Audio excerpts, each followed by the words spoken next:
കാലത്തെ പാട്ട് നന്നായിരുന്നു കേട്ടോ. വെറുതെ ഒരു രസത്തിന് പാടിയതാ, ഇത്രയും ആളെ കൂട്ടൊന്നും കരുതില്ല. ദേ, ഇതാണ് ഞങ്ങളുടെ കുടുംബക്ഷേത്രം. കുടുംബത്തിലെ മൂത്ത സന്തതി ഇവിടുത്തെ പൂജാരി ആവണമെന്നാ എന്റെ വലിയ താത്ത ആ മുറ തെറ്റിച്ചു.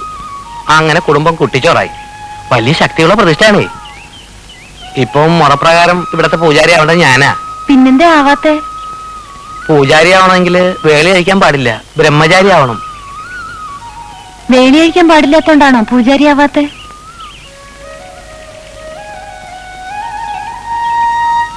അതെ. സുബ്രഹ്മണ്യ ആരെയാ കല്യാണം കഴിക്കണേ? അത് എനിക്ക് ഒരു പെൺകുട്ടിയെ ഇഷ്ടമാണ്. ആരെ? ആണുങ്ങൾക്ക് നാണം ഉണ്ടാവാൻ പാടില്ലെന്നാ പറയുന്നത്.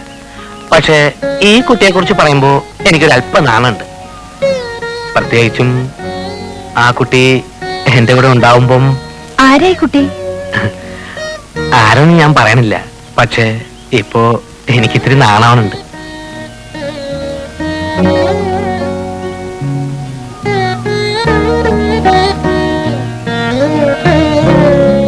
ഞാൻ പോട്ടെ, നേരമായി. അല്ല, എന്താ ഒന്നും പറയാണ്ട പോകുന്നത്? അല്ല, പറയാൻ കുട്ടിക്ക് നാണമുണ്ടല്ലേ? സാരമില്ല, ഞാനൊരു വഴി പറഞ്ഞുതരാം. രോഹിണിക്ക് എന്നെ ഇഷ്ടമാണെങ്കിൽ നാളെ ഒരു പച്ച സാരി കൊടുത്തിട്ട് വരണം. ഇഷ്ടമല്ല വെച്ചാല് ഒരു ചുവപ്പ് സാരി കൊടുത്തോളൂ. പിന്നെ ഞാൻ ഉപദ്രവിക്കുകയില്ല.